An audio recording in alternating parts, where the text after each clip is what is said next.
Formal nang pinasinayaan ang pagbubukas ng kauna-unahang flyover sa probinsya ng Bataan, ang Alauli Flyover nitong Sabado, December 16. Inaasahang mapapakinabangan ito ng ating mga kababayang motorista hindi lamang sa buong lalawigan kundi maging sa mga karatig probinsya nito. Itinuturing ang lugar na pinagtayuan nito na may malaking parte na ginagampanan sa Bataan Province.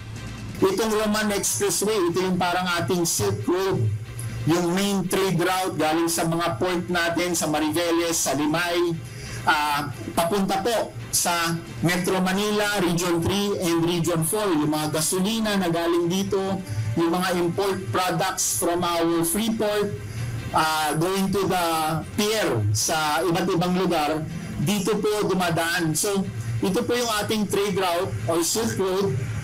Kailangan efficient yung daloy.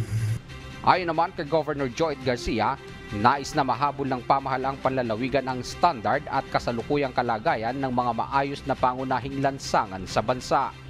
Kung ikukumpara ho natin sa SCTEX, sa NLEX, na alam po natin mga toll road at limitado yung maaring mga disturbance, ito po kahit hindi po ito toll road ay hahabulin po natin yung standards, hahabulin po natin yung kagandahan, kaayusan ng mga best toll roads dito sa ating bansa. So yun po yung aming vision, kaya po kinakailangan ang suporta ng bawat isa at patuloy na pag-i-improve ng Roman Highway sa pamagitan ng iba't iba pang mga proyekto na manggagaling po sa ating mga partner national government agencies sa panguna ng DPWH.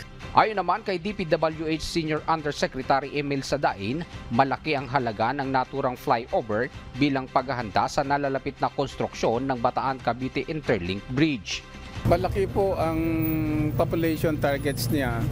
Sa behikulo ho, doon po kasama na po yung Bataan-Cavite Interlink Bridge, mga 30,000 vehicular traffic ang kanyang panilbihan. At ito po ay tumataas, lumalaki habang dumadami po yung economic prosperity ng isang locality. Ito po ay magko-connect, hindi lang po yung Bataan sa Cavite, pati po yung Southern Tagalog with Central Luzon.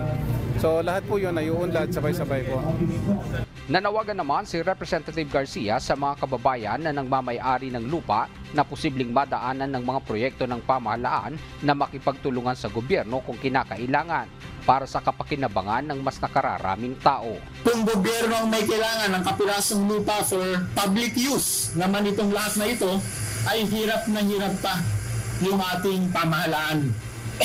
Kaya sana for future reference, yung ating mga kababayan kapag may kailangan na kapirasong bahagi ng ating lupa for public use at for development, sana po ay hindi na tayo dumaan sa mahabang legal na proseso at mapabilis yung development dahil tayong lahat naman din po ang makikinabang.